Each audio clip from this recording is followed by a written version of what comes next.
So when I think about the work that I do, it's really hard for me to imagine doing anything else. You know, I just care so deeply about the fate of our communities and our world, and just have this annoyingly enduring belief that we can have a better world, and that I want to be a part of that.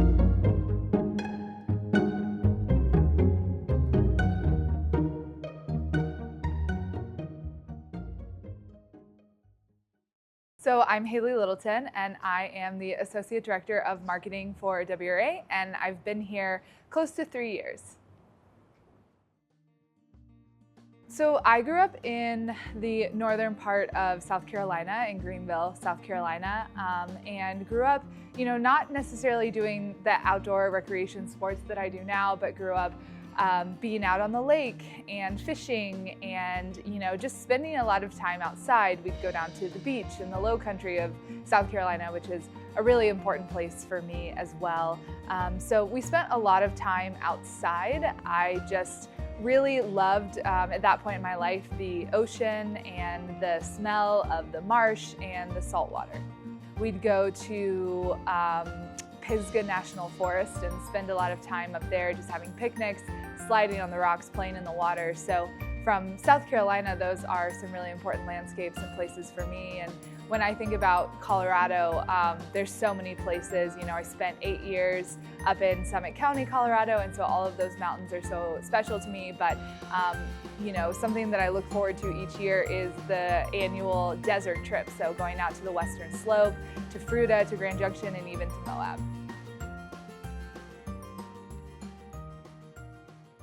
Yeah, so my journey to environmental advocacy, I think really starts when I went off to college. I grew up in South Carolina, but we would come out to Colorado and ski, and I just fell in love with it. I would imagine that I was a local in these mountains, which I would eventually one day be, and think about, if I could live here, how amazing that would be. So when it was time to go to college, I loaded up my car with my dad and came to college out here in Denver, and studied literature and English and political communication. And when I finished undergrad, I decided, okay, I'm not quite done yet. So I went to the University of Denver and I received a master's in literature, English, and literary criticism. And when I was there, I was spending a lot of time outside, and I took a couple classes that were really formative for me. So I took a class on hermeneutics, which is essentially the study of how we perceive and understand language, and became really fascinated with how we use our language to communicate and tell stories and interact with people. And then I also took a class on environmental literature and became really focused and passionate about that. And so when it was time to write my thesis for my master's, I wrote about environmental literature, environmental literary criticism, and language, and how we can use all of that to create art that gets people to care about climate change and the environment. And I had these questions of sort of like, why is it so important to see the Grand Canyon versus seeing a picture, to experience it in real life? And so really exploring, how our experiences in nature is really what builds us up for the environmental advocacy that we do. And so when I finished grad school, I then became a ski instructor, as one does, and moved up to Summit County. But I was fortunate enough to work for the town of Breckenridge as their spokesperson and communications person.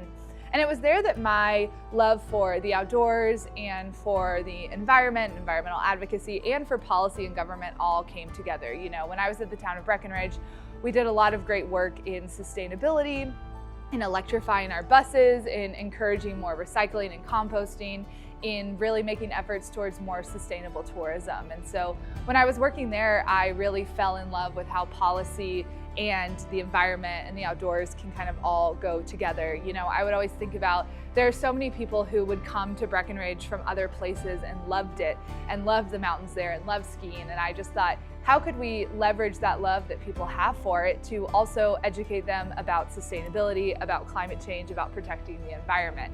And so I loved my time there, and it kind of brought all of that together. And then, a couple years after that, I found WRA, Western Resource Advocates, and it really was just the perfect marriage of all my interests and my background in the editorial world, in the outdoor industry world, in policy and government with the town of Breckenridge, and in communications. And so joining WRA has really been sort of a fulfillment of all of those different types of environmental advocacy and work that I've done in the past.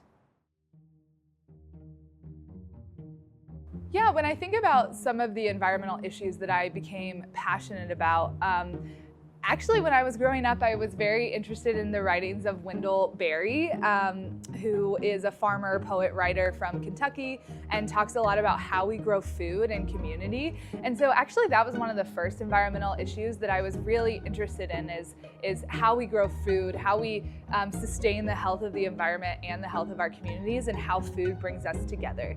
So that was something I was really interested in. But then I came out to Colorado and spent more time outdoors, and found how transformative of an experience that can be. I really just became passionate in how do we get more people that experience and that love of nature in a way that also protects it, and how do we celebrate our community and be outdoors together in a way that we can continue for future generations. It's funny when I think about, my experiences outdoors now and what I love to do, because growing up, my family used to joke that I never went outside, I never saw the sun. I could sleep until noon, and I would just sit inside all day and read and read and read. It's been a really interesting journey, because all of that reading and love of language that I had growing up just fuels the stuff that I do now. I love the communications position and the persuasive position that I have to really try to tell stories that connect people to the environment, and to tell stories that make people care and want to take action to promote things like clean energy, to conserve water, and to protect our public lands. So I think what gives me hope about this work, and especially working for WRA, is that to see all the myriad of diverse and interesting people and experts who are here working to fight for our environment, to fight climate change, and like I said, to make the world a bit better. Seeing the broad range of people at WRA and their expertise from clean energy and how we deploy it and how we protect customers in that way, to seeing people protecting the Colorado River and how we can work with the water that we have, and seeing people, really thinking about how can we manage conservation and recreation and wildlife. I think working with all of these people gives me hope that there are people who care, there are people who know what they're doing, and there are people who really want to lead this forward. I think seeing all of those actual solutions that can be deployed on the ground gives me hope to keep doing this work. And so, for me, things may seem bleak, they may seem hard, we may look at the reality of where things are, but there's nothing to say that we can't make that even slightly better. We may not get to the highest ideological level that we may see, but there's always something we can do to make it better. There's always another piece of land we can protect. There's always a drop of water we can serve. There's always another emission that we can take out of the air. And doing all of that will reduce suffering and will make things a little bit better than they are. I show up every day to work committed to that, and I just can't imagine doing anything else with my time.